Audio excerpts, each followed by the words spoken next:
A low-class, penniless piece of trash, like you could sell your entire family lineage and still never afford to replace this Hermès bag. Of the woman's screeching. Venomous voice echoed violently across the VIP lounge of the international airport, instantly drawing the judgmental and curious stares of surrounding elite travelers. She clutched her limited edition white albino crocodile Hermès bag, a piece worth an entire fortune, glaring in sheer outrage at the damp, sticky juice stain spreading across its ultra-luxury leather surface. Standing right before her was Lam Sua, a ground service airline attendant, dressed in a sharp, elegant uniform.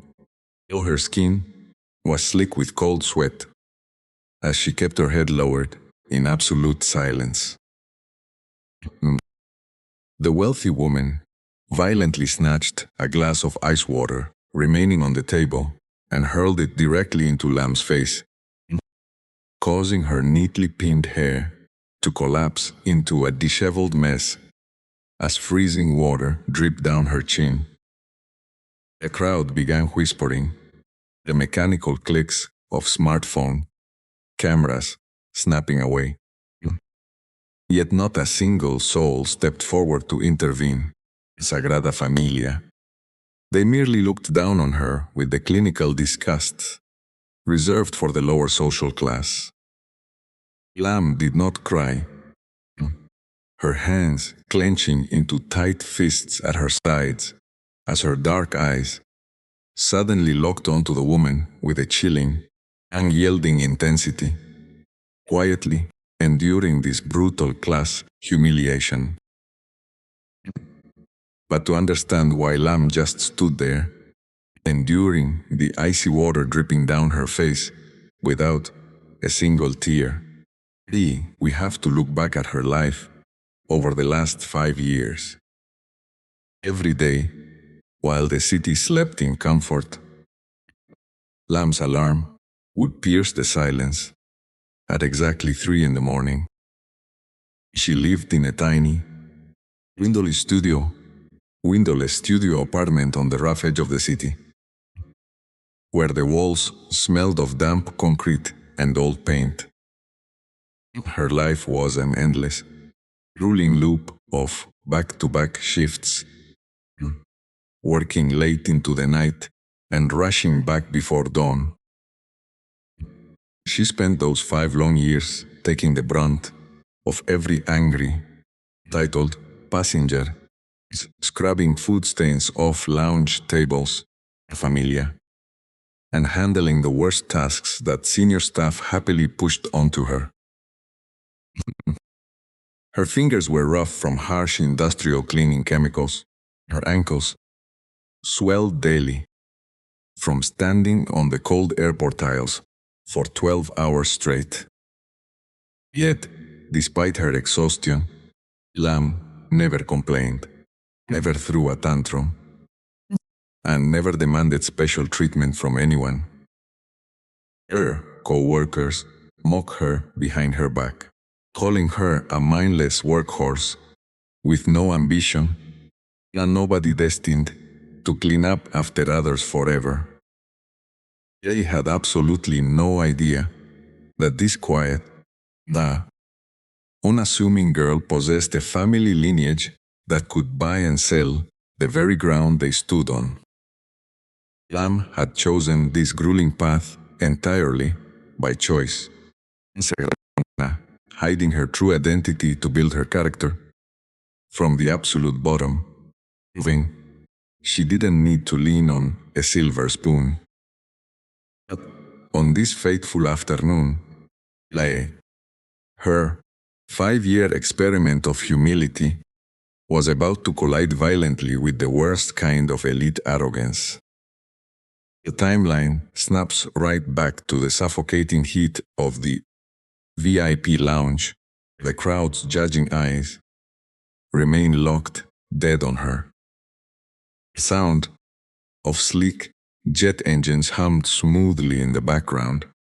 As Private Jet Flight 402 completed its landing sequence on the wet tarmac, the heavy cabin doors swung open. Out stepped Victoria, the supreme matriarch of the elite Victoria Corporate Holdings empire. She walked down the probate Leos.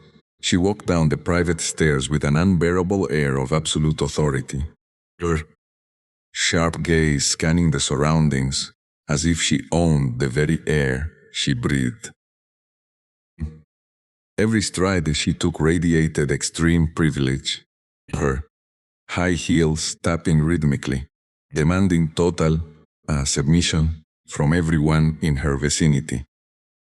Behind her, a team of 3 personal assistants and 2 burly private security details moved in a militaristic, synchronized formation, Leah carrying her heavy designer luggage. The airport and staff at the gate instantly froze, their faces tensing up as they bowed their heads.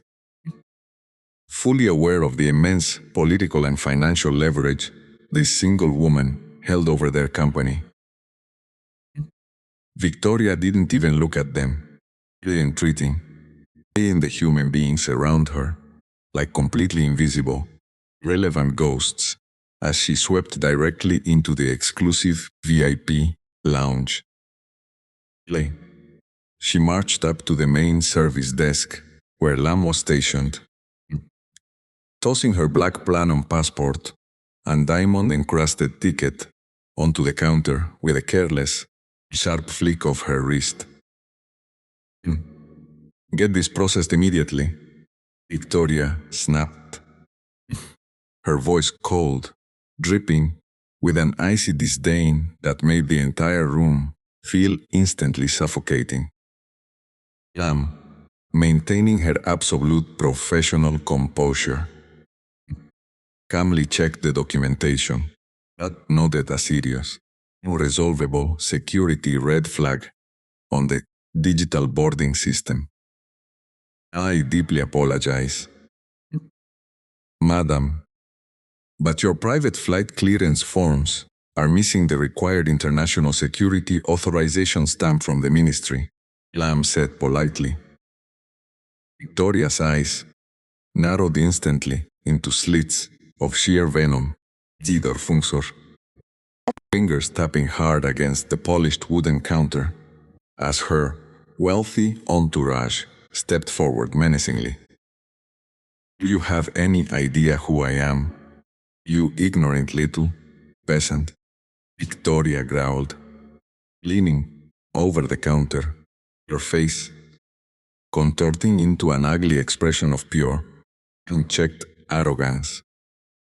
"Missing structural security stamps?" Victoria's laughter was a razor-sharp, mocking sound that sliced through the heavy air of the VIP lounge. "Do you have any earthly idea who you are talking to? You insignificant little peasant." She stepped in dangerously close, her diamond-encrusted jewelry catching the harsh ceiling lights, casting a cold glitter over Lam's face. "I am Victoria.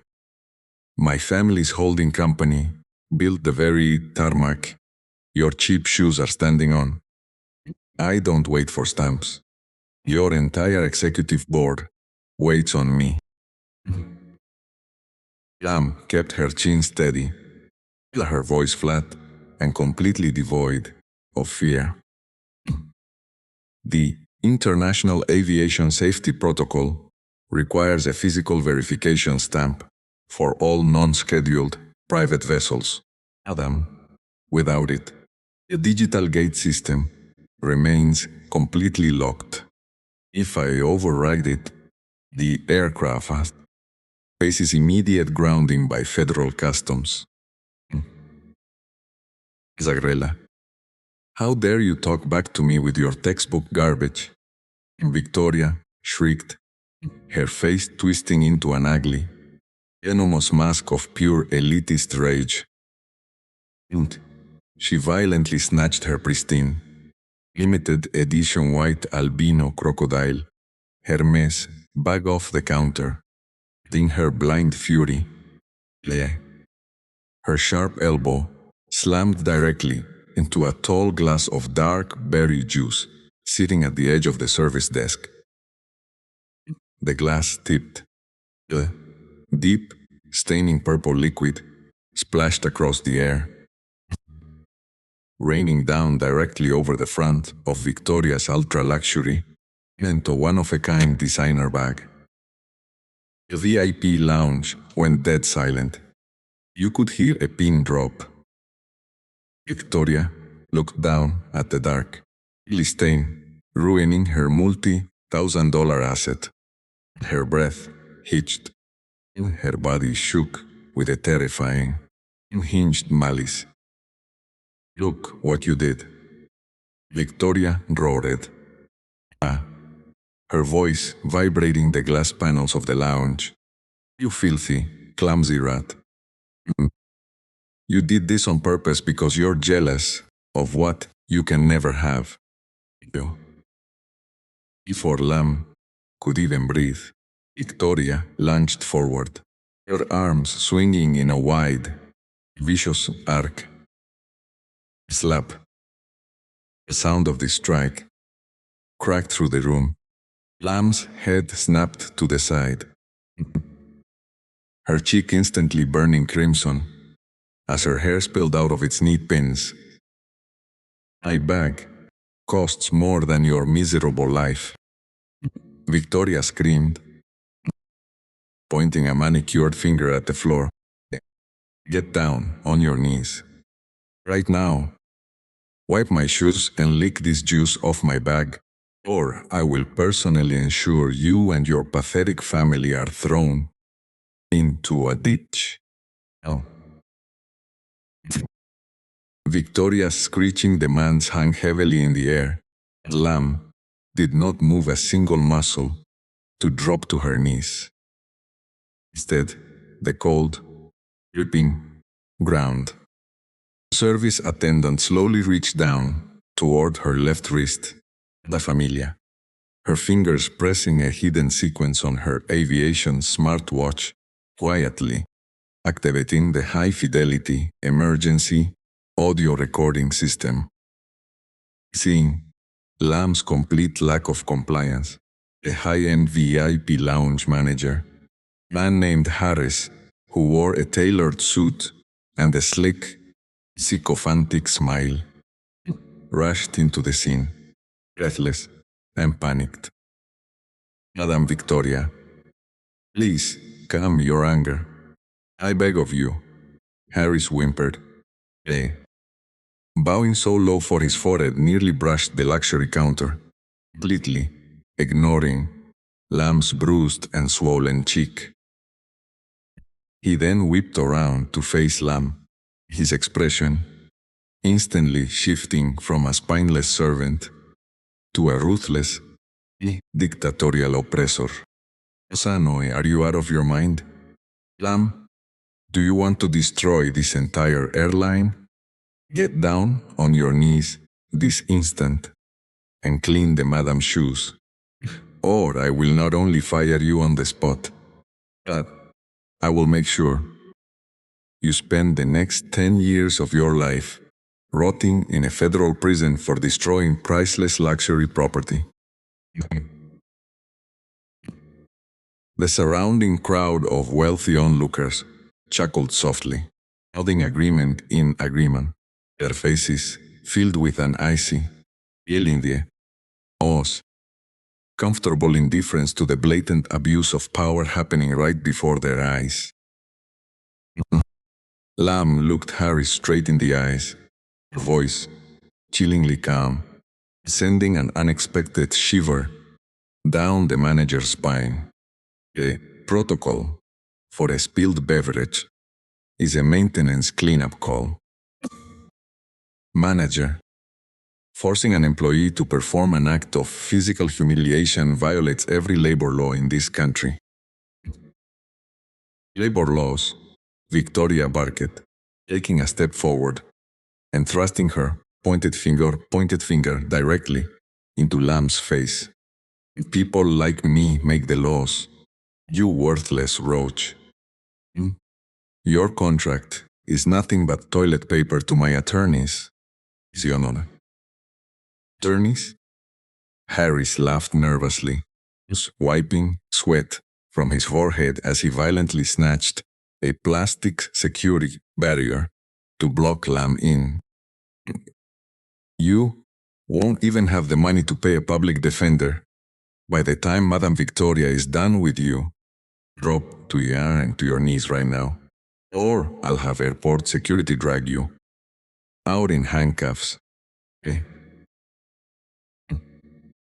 The heavy glass doors of the VIP lounge slid open with a sharp, pneumatic hiss.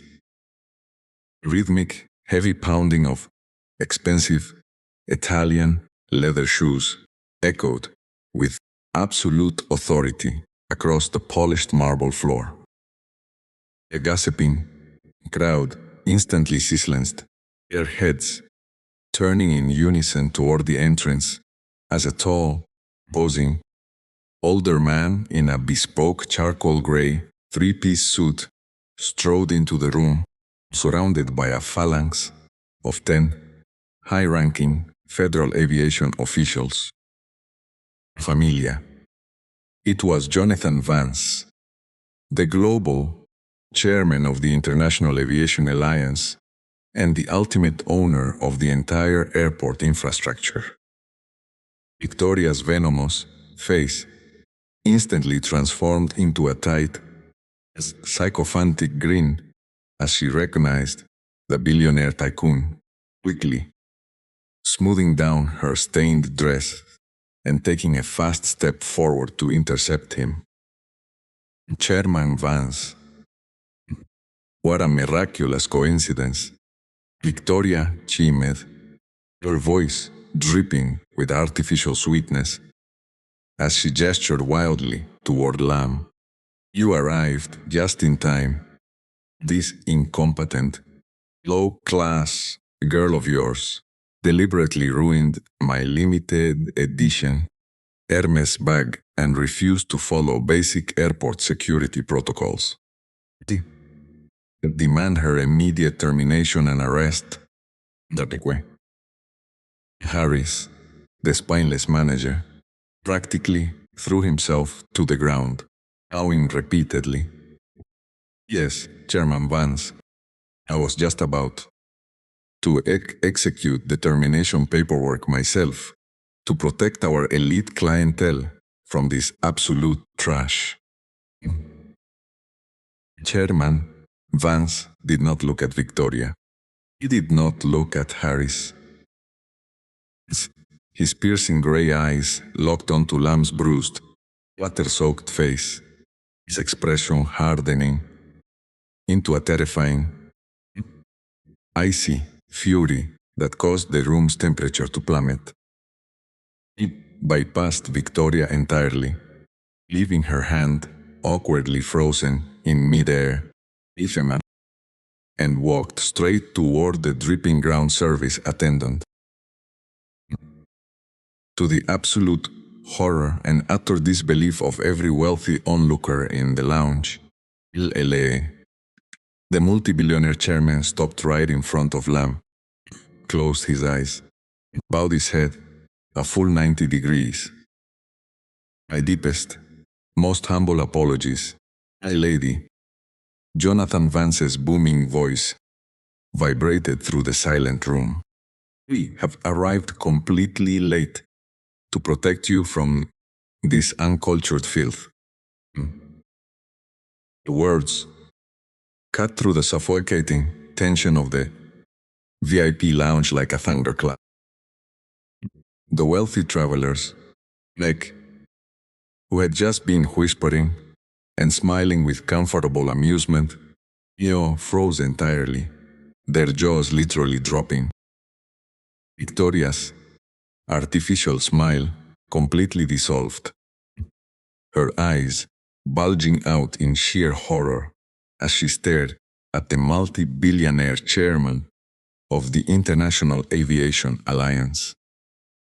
See Chairman Vance. Victoria stammered, "Saya," her voice cracking as all the blood drained completely from her face. My lady, what on earth are you talking about? She's just a clumsy, low-class airport worker. She ruined my bag." Jonathan Van Sant slowly stood back up to his full height, his gaze turning to Victoria with a freezing, absolute hatred that made her entire body tremble. A low-class worker. His voice boomed, echoing off the high glass ceilings of the lounge. "The woman you just assaulted, the woman you just tried to force onto her knees, slam still, that's all. Absolute heiress. To the global steel conglomerate." A collective gasp rippled through the elite crowd as people covered their mouths in utter shock.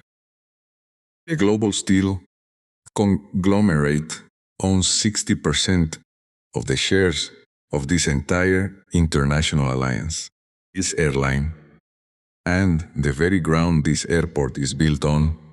Chairman Vance continued, his voice dripping with terrifying power. "You are standing in her house, demanding she clean your shoes. Yo." Please, the spineless lounge manager, with his knees turned to pure water.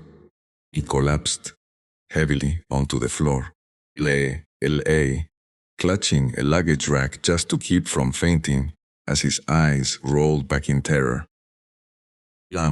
Still wet from the icy water, calmly raised her left hand and tapped her smartwatch, ending the recording and immediately casting the audio file onto the giant digital flight information screens across the VIP lounge.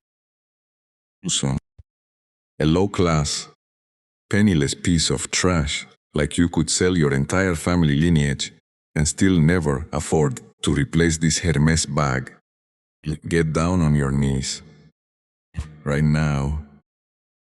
Victoria's own screeching, elitist voice blasted throughout the room, recorded in crystal clear, high-definition audio, playing on a continuous loop before dozens of high-ranking aviation officials and wealthy witnesses.